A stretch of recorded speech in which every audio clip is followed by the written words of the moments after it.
All right, this is the scariest story I have ever heard in terms of someone losing money because of an error that PSA made. It could have been avoided by doing a few things that we're going to talk about. You aren't going to believe this, and there's a lot of advice here on what not to do and what to do with PSA. Hopefully you guys can help this collector out because he really got screwed. It's a wild story. What's up, everyone? This is a very important episode of Sports Card Madness. I'm your host, Nick, as usual.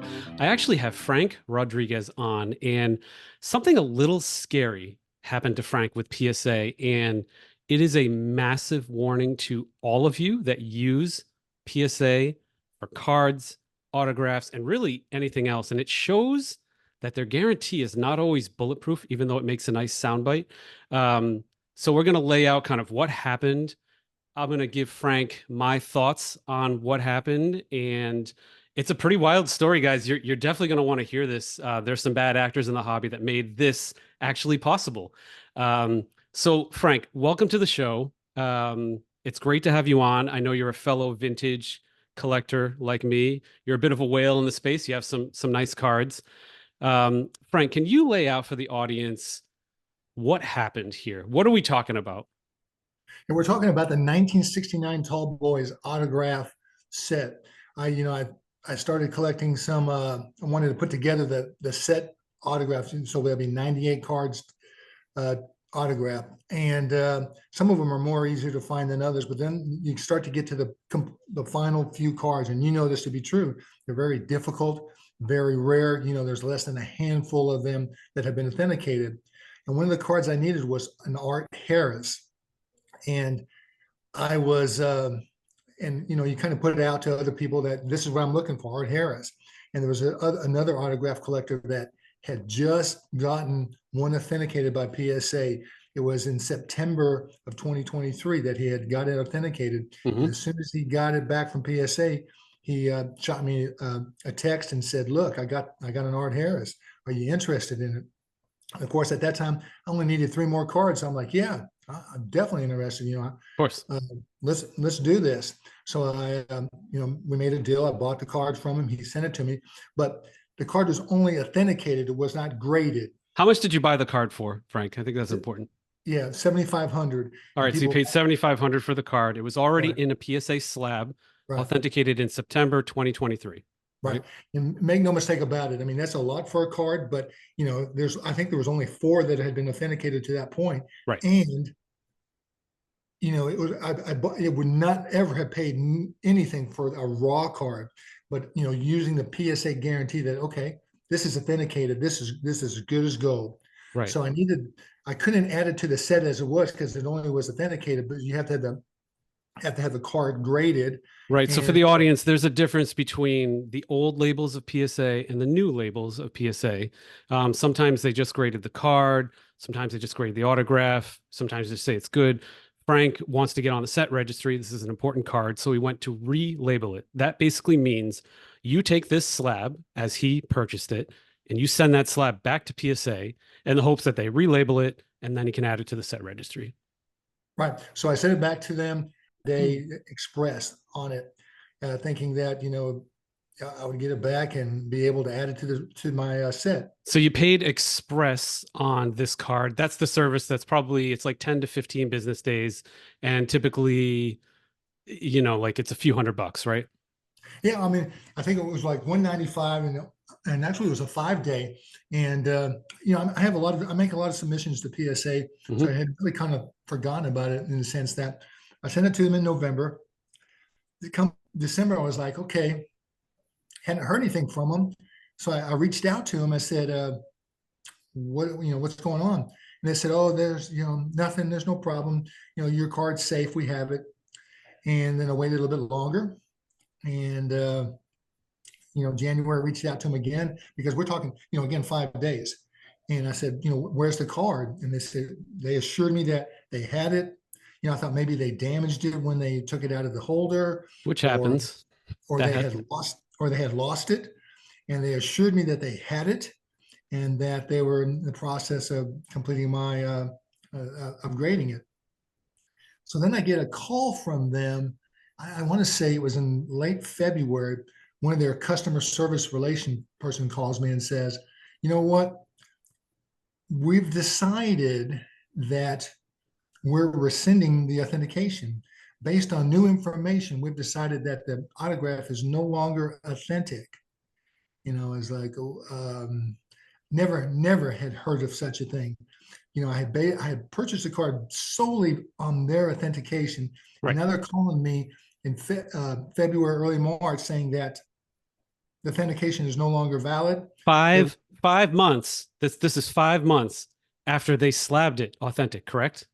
yes, That and is insane. That's yeah, madness. That's madness.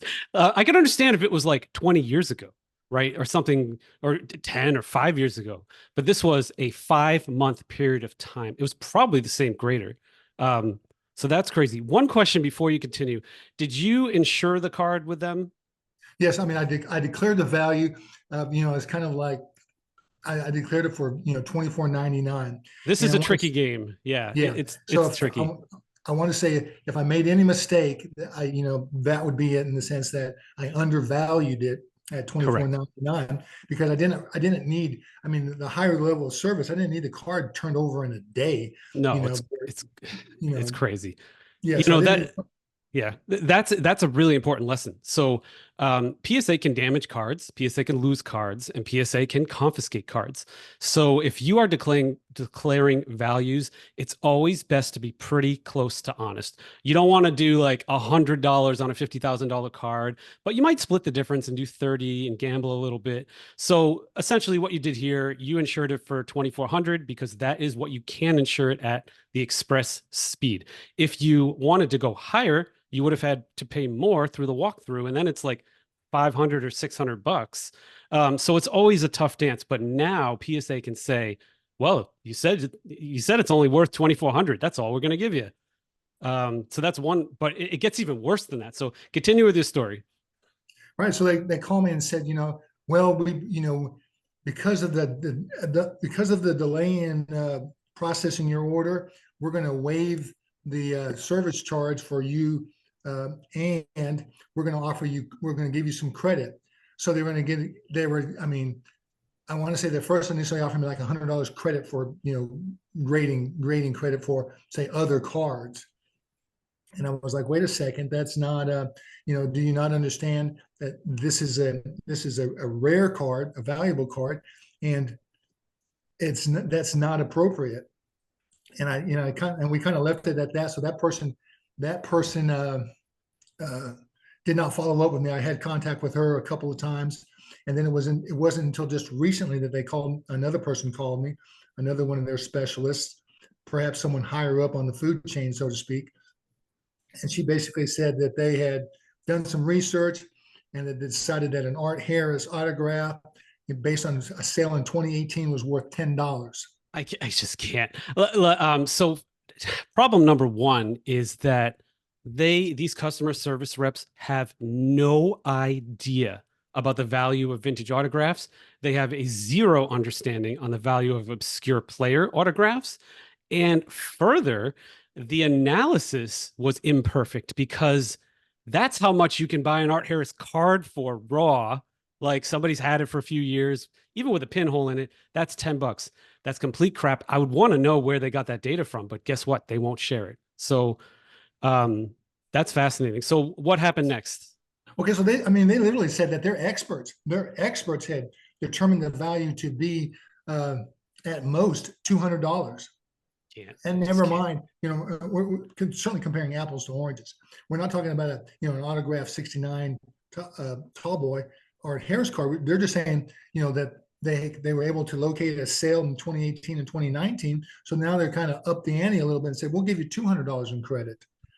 And Oh, sale from 6 years ago is what they're using, and I'd like to see that sale too. That still seems low, even for then. I mean, it's great. Okay, so now we can cherry pick years. Like I can say, oh well, my PSA 10 Jordan was worth $1 million in 2020. Please insure that. Like if they damage it, right? So it sounds like they get to choose the year that they reference the price from. There's no dollar cost averaging. There's no referencing. There's no private sale data. It's probably just an eBay and auction sale. And it was probably bundled with the rest, which is insane, which is Right. absolutely insane. Well, I mean, Art Harris, he died in 2007. Right. He was not a very gracious signer. So there's not a lot of Yeah. It's a Art rare Harris. card. Yeah, It's a, there's not a lot of Art Harris art, signatures out there. And I think that's one of the reasons here that, there are not a lot of exemplars out there, of course. for people to compare to. And that's where, one of the issues is like, okay, so they said, they passed it in September. And as you said, they rescinded it, whether it was January, February, less than 5 months later, they decided, was it the same people who reassessed it, or was it another person? You don't You even know, have that information. they They don't have are that information. judge, Right. jury, executioner. They absolutely own this vertical space. And even worse than that, they possess your card. So like what are you going to go there, like fly out to California, get the police to issue a warrant and go get your card back? Like they won't give it back to you, or they will give it back to you and they'll drill a hole in it or they'll smash an X across it. So you're literally stuck here dealing with customer service reps that have no understanding of rare vintage cards. Yet PSA is happy to slap their label on it and tout that they have this guarantee. And my biggest problem with this guarantee is it's not on autographs. You have to dig like to the 7th page of their terms and service to see, oh crap, they don't guarantee autographs. So something slabbed from PSA 5 years ago, that doesn't matter. If some new grader that was hired yesterday says, that's fake, I'm going to possess it and I'm going to cost you $7,500 in the process. Well, they can. And I feel like it's our fault that we use them. And I'm going to go on a small rant here, but me personally, I have one of the better vintage autograph sets, especially for basketball in the world. I personally am not using PSA for the next year. I think I've talked to other autograph experts, and they think that whatever happened a few months ago at PSA, they changed the guard, and whoever's there does not fully understand vintage autographs, and they are failing things. Before this happened, you could do two things. You could fail it and say, that's bad. I'm going to make you pay for it. It was so bad. Or you could say N9, which is questionable, but not sure. And they wouldn't charge you. Now they're just failing and charging, failing and charging. People are getting half their orders kicked. If you have a vintage autograph out there, do not send it to PSA for a year. JSA is actually going to start slabbing in a few months. That's what I would personally recommend. But you are playing with the devil here, and don't let their set registry scare you. That's a silly game. No offense, Frank. It's the Yeah. set registry. You're going to get a pin every year or a piece of paper. Like, don't go chasing that and giving PSA control back. So this is just showing the incompetence. There's one other thing the audience doesn't know out there that's kind of overshadowing all of this. There's a bad actor in the hobby. I won't name names, but if you reach out directly, I'll tell you who it is, that unknowingly sold dozens of counterfeit autographs, and they have polluted the market. And I think PSA has been disgusted or annoyed with those autographs repeatedly coming across their table, and they've sort of desensitized to it, and that they're just stamping it bad, which is good. It's good for them to be strict, but it's not good for them to slab something and then change their mind. That's a bad thing. So like ensuring the value of the card, that's important. Don't ever buy anything raw. That's another lesson I have for people. Like it's crazy if you're gonna buy like a tall boy raw, but Frank did everything right. Like he bought this card with PSA's slab on it, PSA's guarantee, and now he's at this crossroads with an offer from $200 and they possess his card. And it's like, what do you do? So Frank, have you explored like legal actions, or what's kind of your next step here?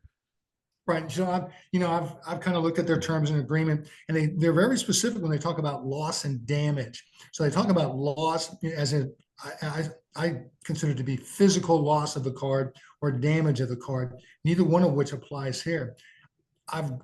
There's not anything that I saw that specifically addresses rescinding an authentication. And it's one thing to send and say like a Beckett autograph or a JSA autograph, and for them to say, no, I don't. We don't believe this to be good. But this is their own.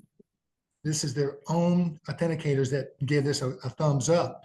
And and then to turn around 5 months later, 4 months later, and say, no, this is no longer any good. That doesn't make any sense to me. I mean, it's like getting two bites at the apple, truly like a mulligan. Oh, we changed our mind. But, they don't take into account the damage that they had done.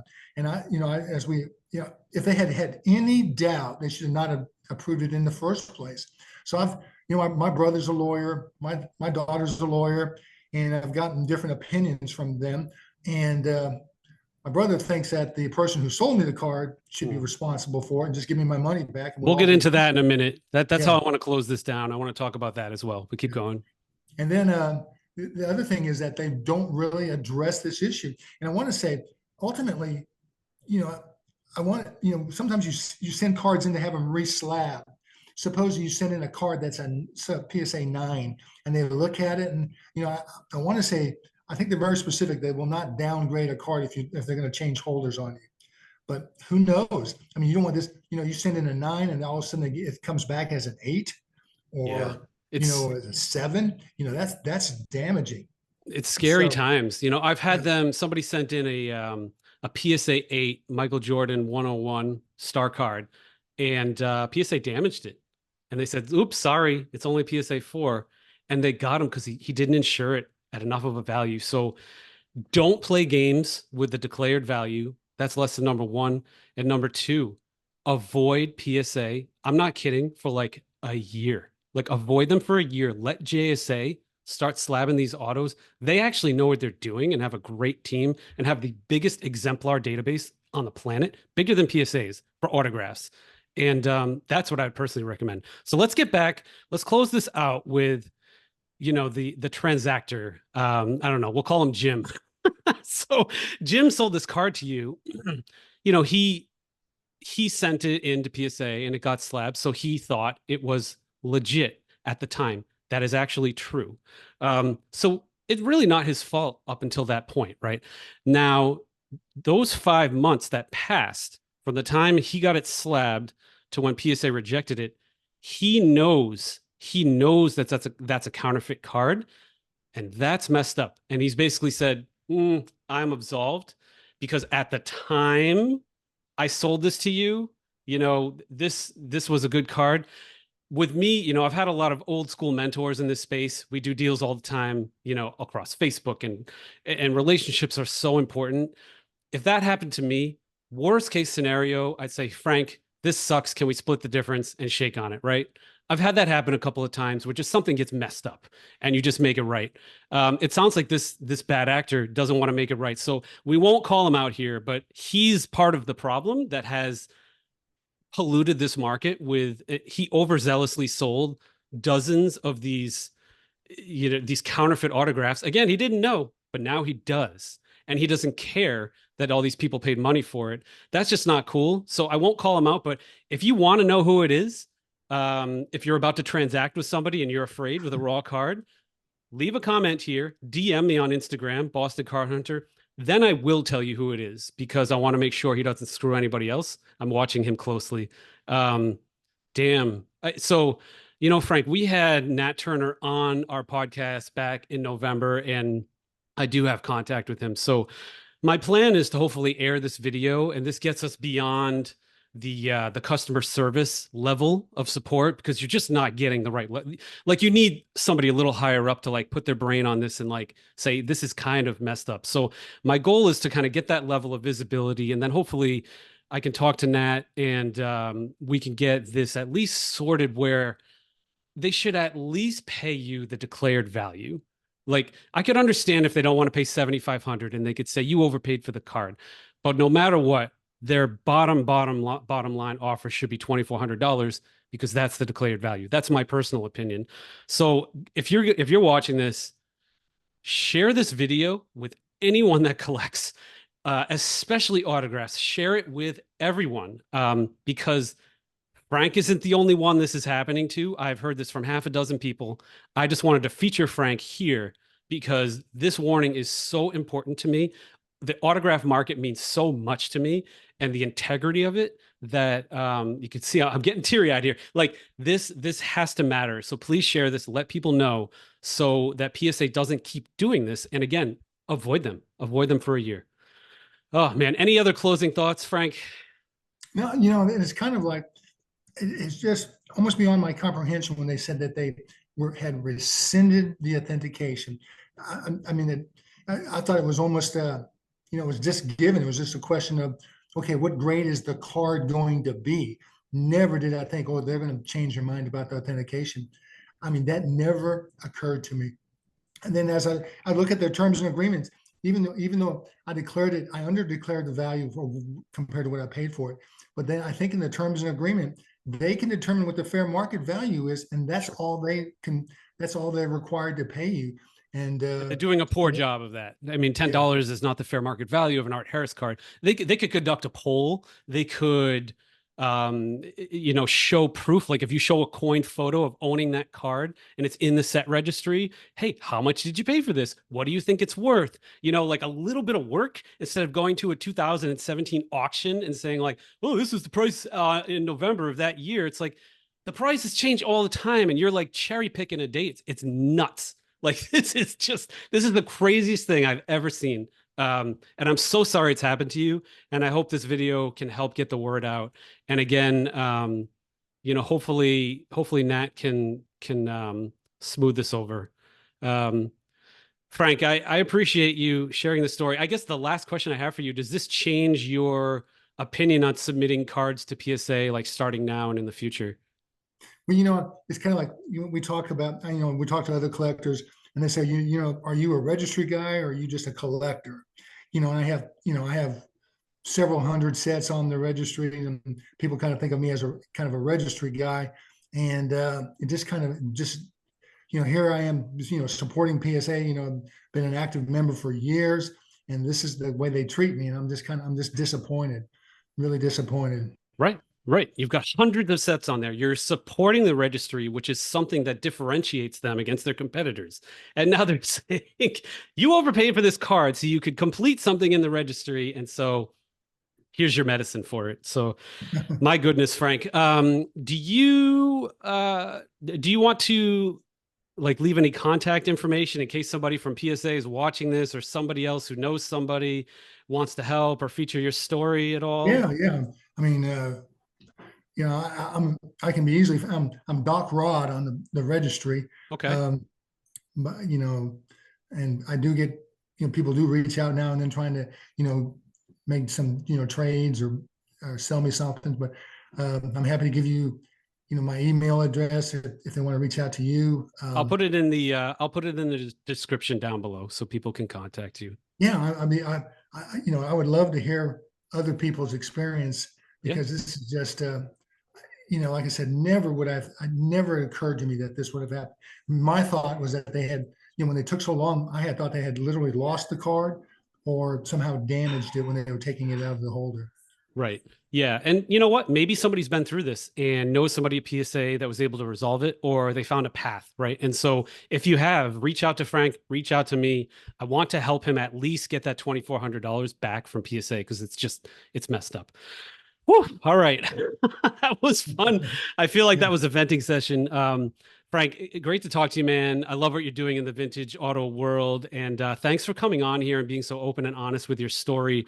I think it will help some collectors rethink using PSA and hopefully help PSA rethink how they compensate for mistakes on their end. So thanks again. Well, thanks for having me. You got it.